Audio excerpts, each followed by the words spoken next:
Welcome to Politics Unleashed. I'm your host, Tim Pino, but today is a very special episode. If you look beside me, the chair is currently empty, but a very special guest is going to be joining me shortly. It's Assembly candidate Jack Ciattarelli, who's running for governor in New Jersey. We're really honored to have Jack join us, and it's a very special day because to have a gubernatorial candidate visit our show means a lot to us. And we're hoping today to give you an idea of what Jack Ciattarelli is all about. Not just the politician that you see on TV, but the family man and behind-the-scenes look at Jack and the person that he is. And hopefully, once you see what we see, you'll see why Jack is a great candidate for governor of the state of New Jersey. So sit back and relax. In the meantime, we're going to fill this seat with Assemblyman Ciattarelli, and we'll be joining you shortly. Thank you so much. See you in a little bit.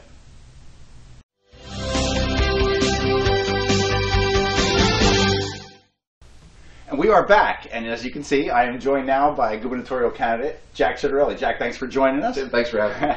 Jack, everyone knows you as the politician. You know, they see you on TV, you're always talking about legislation and whatnot. Right.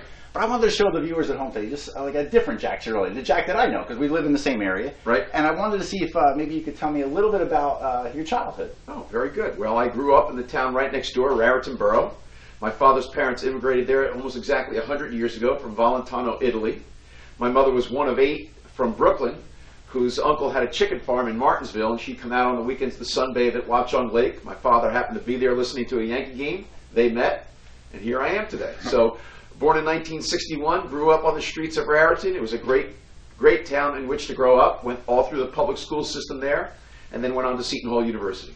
Now, you mentioned a little bit about some of your family. Tell us a little bit about your family, because obviously to run for governor, you got to have a very supportive family. Very supportive family. So my dad is deceased. My mom is very, very supportive. My siblings are very, very supportive.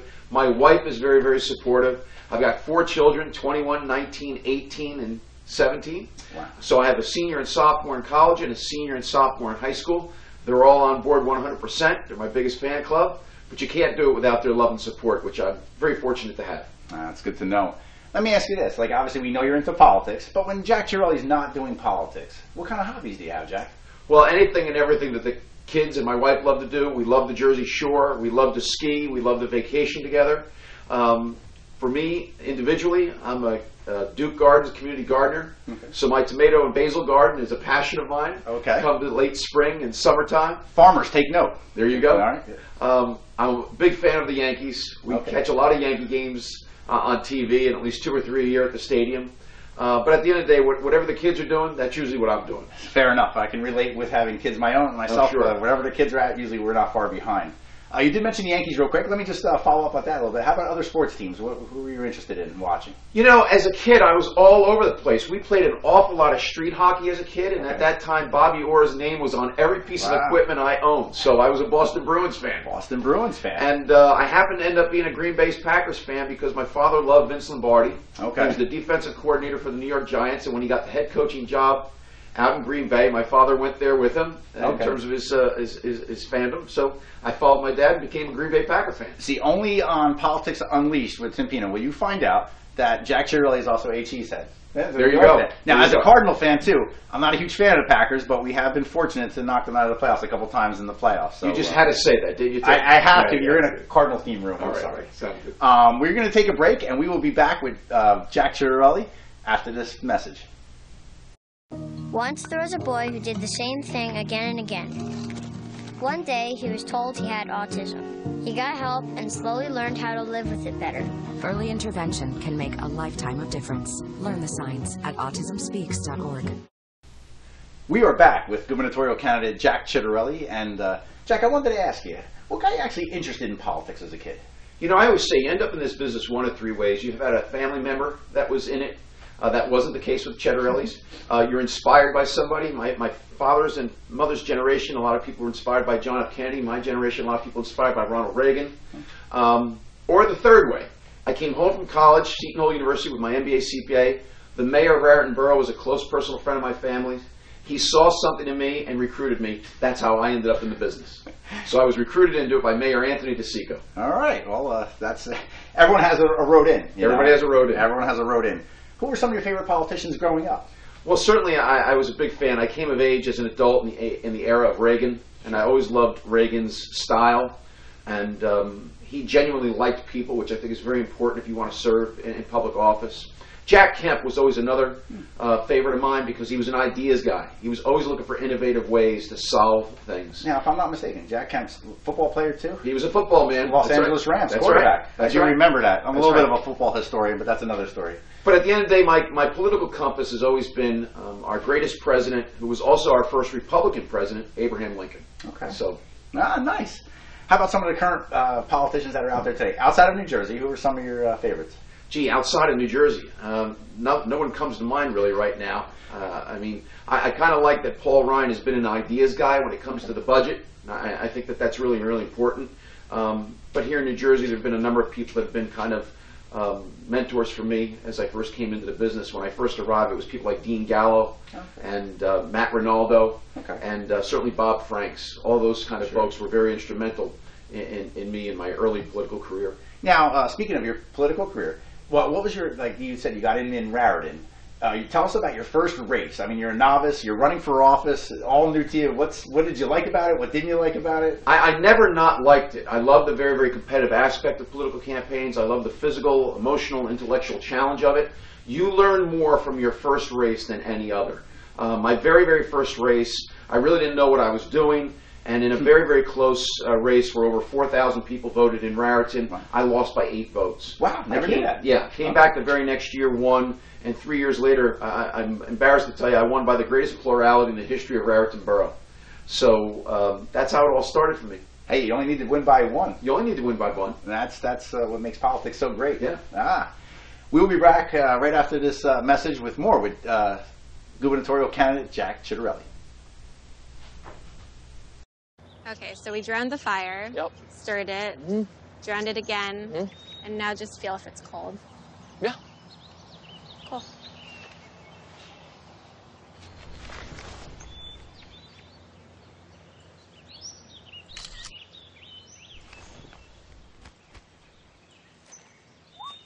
Smokey just gave me a bear hug. I know. I already posted it.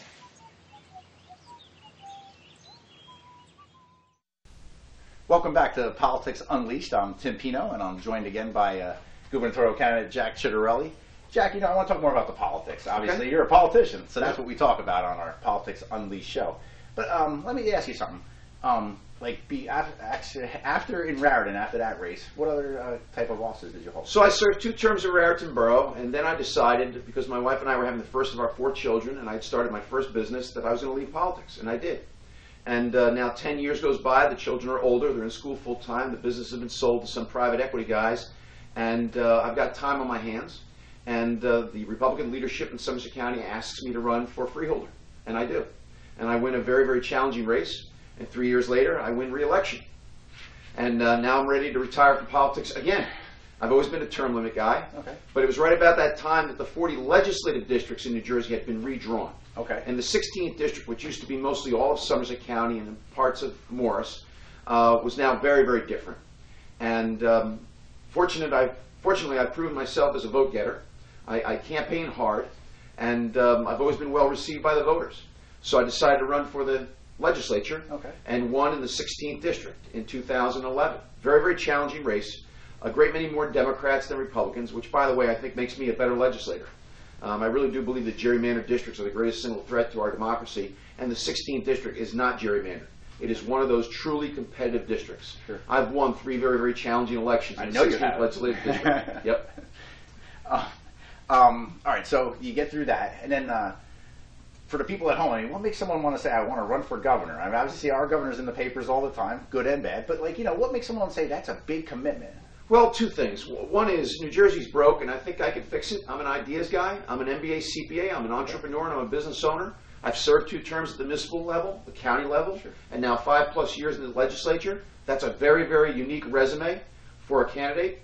I've never really been defined by politics. I don't think of myself as a politician. I think of myself as a business person. I think of myself as a chief executive officer, and I think that's what people are looking for today.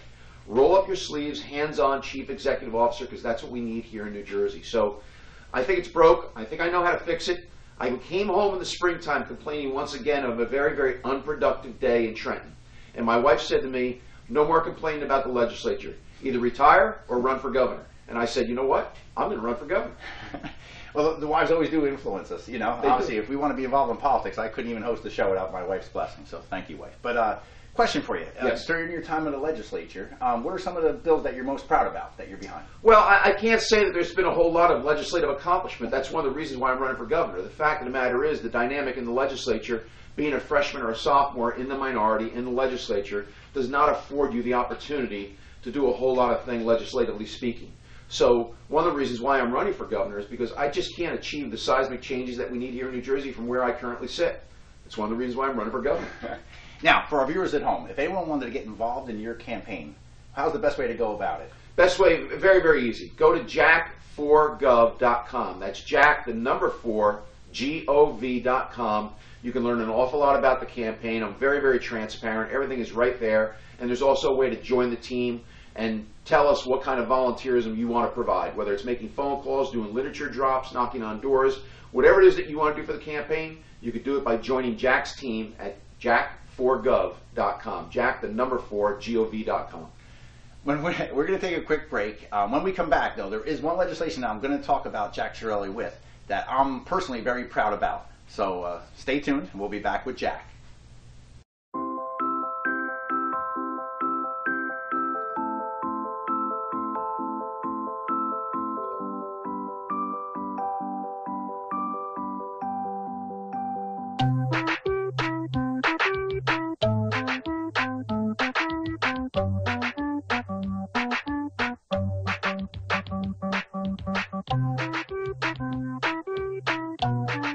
Start a story. Adopt at theshelterpetproject.org. We are back with gubernatorial candidate Jack Ciattarelli. Jack, I want to talk about one of your legislation that you were involved in. It was a few years ago. It involved my canine partner, who's watching over us right now, Pino. And we had a bill that I lobbied the Senate and the Assembly on, and you were very supportive of that, and I wanted to thank you. And it took several years and bipartisan support, but we did get it passed. And I remember when the bill passed, they named it after my dog. Daniel's Law. Daniel's Law. That's right. And my phone rang. I was on the Assembly floor. My phone rang, and it was Jack Ciattarelli on the other end of the phone saying, "Congratulations, you got a law named after you." So, Jack, on behalf of all the animal people, you've been an animal advocate. I know you tweeted last year. We're going to put it up on the screen for our viewers to see that you're supporting all the animal shelters and donations and everything like that. Right. There's an animal shelter actually in town that at some point does want to meet you. But you're right. I mean, these animals need homes, and we can never have too many animal champions. Well, I appreciate that. It's not the primary reason why I went to the legislature, but since I'm there, I'm happy to support the cause. Right. It's an important advocacy. I've been recognized by the New Jersey Humane Society as the Legislator of the Year. I was part of a bill that outlawed bestiality here in New Jersey. So animal rights are important to a great many people, and if they are to my constituents, it should be to me. Well, it is to me too, and it was an eye-opening experience for me because I had no clue what it takes to try to get a law passed in your state, and it takes a lot of advocating. It takes a lot of advocating. It takes a lot of testifying. I had great mentors like Dale Florio, I think we both know him, and telling me not to give up and to keep trying, so we kept doing it. But Well, Jack, here's the good news. I mean, to show you what great sense your bill made, I think it only took 2 or 3 years when it's taken some bills 8 to 9 to 10 years to get passed. So no, it was good, and it's not every day I get a gubernatorial candidate and good friend sitting in my den in my house. Stop it. But I wanted to thank you for supporting that bill. Except for that phone call that day, I never forgot that. So I wanted to give you something today. Uh-oh, what do we got? We got today an official. I'm recently retired, but Somerset County, our canine unit back in the day made up T-shirts. Very good. It's a canine unit on the back, and it has a little dog logo on the front, which looks like my partner a little bit. There he is. And this shirt's for you to wear proud, because you are a champion with animals. I appreciate that, and I will wear it with great honor and pride. All right, thank you, Jack. Thank you. All right, and we'll be back right after this. Marie, you have prediabetes. Prediabetes? I don't have time to eat right or exercise. I'm a busy mom. Oh, you're a busy mom. Yeah. This is great news. Busy moms never get prediabetes. Wait, what? Let me just... Yeah, this is all the people at risk for prediabetes, and way over here, busy moms. No?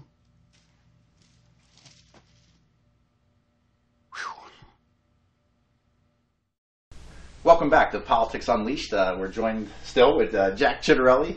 And Jack, when I look at the newspapers, they actually say you're the only candidate that so far has publicly put out a plan and to how to fix things in New Jersey. And of course, that's what all the voters want to know. What's the plan? So even when I was looking at your campaign literature, Jack points out his plan. So I wanted to give you the opportunity to actually explain this plan to our viewers. Well, I appreciate that, Tim. Listen, one of the things I feel very strongly about is if you're going to run for office, particularly statewide office, people deserve specifics. What is it exactly you're going to do to fix New Jersey? And I'm only doing, quite frankly, what I've always done for investors in my company, for my Fortune 100 clients and for my employees. I'm only doing whatever it is that I've expected of anybody asking me for my vote. Tell me exactly what you're going to do. So when you talk to people here in New Jersey, they talk about property taxes. And what drives our property tax crisis in this state is the way that we distribute state aid for schools. And particularly in this region, we are severely disadvantaged by the way the state distributes state aid for schools. It's totally unfair. When a $300,000 house in Bridgewater Township pays more in property taxes than an $800,000 house in Jersey City, we have a problem with school funding. When middle-class people in this community have to pay $10,000, $12,000, $14,000 a year to send their 3- and 4-year-olds to pre-K, and millionaires get to send their kids to pre-K for free in Hoboken, we have a problem with state funding of schools. I intend to correct that, and so doing fix the property tax crisis. Another crisis that's raging in our state is the pension. It's going insolvent for state workers and for school teachers. What we really need to do is all those people who've been employed less than 10 years in the public sector need to go into a cash balance plan. All new hires need to go into a 401k. And if we do those two things and a couple other small things with benefit reform, we can point the pension system towards solvency. So a third thing that I do with my plan is reform the tax code. Page after page after page of our tax code in New Jersey is punishing. It's punitive. And it holds back our state economy. We need a total tax restructure in New Jersey, and in so doing, we can really, really stimulate our economy, grow it, and create more opportunities and more jobs for everybody. So I won't ever tax the gain on the sale of a home or a second home. I will not tax the gain on the sale of a family-owned business. I will phase out the corporate business tax in New Jersey. And here's Executive Order number 100, Governor Ciattarelli. Here in New Jersey, if you decide to replace a 30-year-old bathroom in your house or a 20-year-old kitchen, you don't increase the footprint of your house. You haven't increased the size of your house. All you did was replace a 30-year-old bathroom or a 20-year-old kitchen. You paid fees to the town for the permits. You stimulated the economy with the investment. And then what does New Jersey do the moment you're done? They come and reassess your property, increase your property taxes. That's criminal to me. We will no longer do that in New Jersey. The fourth point in my plan deals with downsizing state government. We will downsize it, we will streamline it, we will modernize it. We'll take those savings and reinvest it in state government to improve the quality of life for all citizens and businesses that have to interact in the state, with the state. We have desktop systems and hardware and software systems that are more than 20 years old in Trenton. It's an embarrassment. We need to streamline our state government. And the last point in my 5-point plan deals with the governor having a much more dynamic relationship with our New Jersey congressional delegation.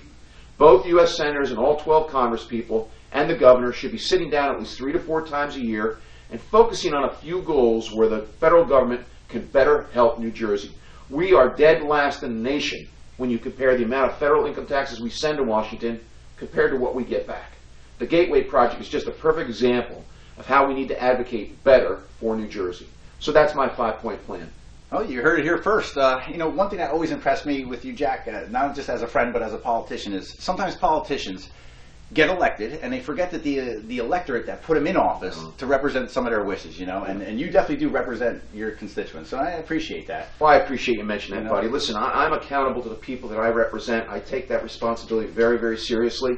And but I do appreciate you mentioning it. Yeah, no problem. And we want to thank you for coming on today. Well, this was great fun. Thank you for having me. We gave you a little bit of a welcome party on your way into it, which our viewers are going to see as the closing credits come down. But Jack, just keep doing what you're doing. I appreciate it. Jack's got New Jersey in good hands here, so definitely get involved with his campaign. What's that website again? Jack4gov.com. Jack, the number 4, gov.com. All right, and next time we're talking to Jack, we might be talking to Governor Ciattarelli. I certainly hope so. It'd be nice, Thank you so much again. Tim, thank you, buddy. It's great having you in my den today. Thank you. All right.